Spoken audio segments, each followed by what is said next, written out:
Kalik made it really difficult for everybody on that team. How did you celebrate with him after that game, or what do you make of that performance? Yeah, I mean, Kalik just played lights out. It seemed like every time he was on the field, he got a tackle or a big play. And, he just played one of the best games that, I've seen someone play since I've been here. And, he put up some really great numbers and was able to do a lot for us in that game.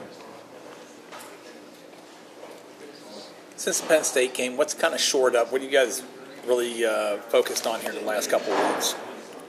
Just starting to focus a little bit on the run option game. That's kind of one of the things that we've tried to shore up since the Penn State game. That was one of those plays that really hurt us in that game, and we kind of tried to shore that up and make sure we had things in place to stop that. So just trying to shore up those big plays that we've let up and just try to correct and move on from some of the bad plays that we've had throughout the past couple of weeks. When you go against Caesar in practice, what's he learned from the start of the season till now? I think Caesar's someone who came in with a lot of ability, and he's really starting to come into his own. I think he's going to be a really great player here, and I think he's doing some things, and I think he'll be able to get better as he gains some experience and gets some more time in the field. Because it's hard to be a freshman offensive lineman and start your first game. So it's big for him just to get that experience. Caesar said he was worried that they were going to cancel the game on Saturday when it got delayed. What were you doing during that time? Just relaxing. I actually was watching the Ohio State and Iowa game and the Penn State game. Was sort of flicking through those in the locker room and just got to watch those games and just relax and try not to get too worked up before our game.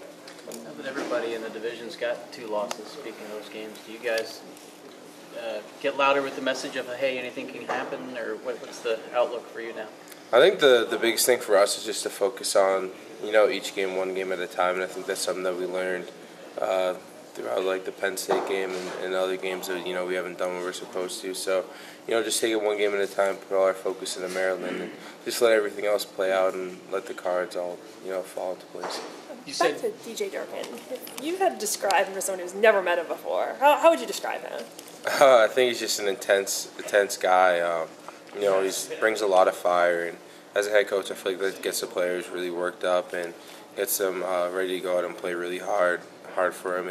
And you see that on their defense at least. I haven't really gotten the chance to watch the offense, but I've definitely seen their defense, and they've got some really great players. Their linebacker really sticks out, number 1. He's all over the field, it seems like, making a bunch of plays, shooting through gaps. And, he seems like someone that's really impressive on their defense and someone who could, potentially be a problem for us. And, I'll try to give the offensive line as much, stuff I can on him as I can. But, I think it'll be someone that will be, someone that they have to identify and sort of, block out of the game.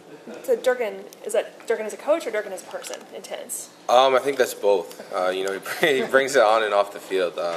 He brought it right, our first meeting when he got here. He was just really high energy and, really brought a lot of fire to our defense. And, we were able to do some really great things that year with him. And, got to accomplish a lot with the 3 straight shutouts. And, there was just a lot of great memories with Coach Durkin and that defense.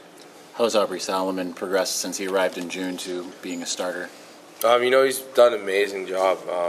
He's someone who works really hard and, puts in a lot of good work and listens to his coaching, and, he's constantly getting better and working on things, and, he's just a naturally strong, big kid, and he's able to do a lot on the field. Surprise you at all when a couple games in, essentially, he's playing there right alongside with you? No, not really. He's just a really gifted young talent. I think he's someone who's just going to continue to get a lot better as his time goes on here.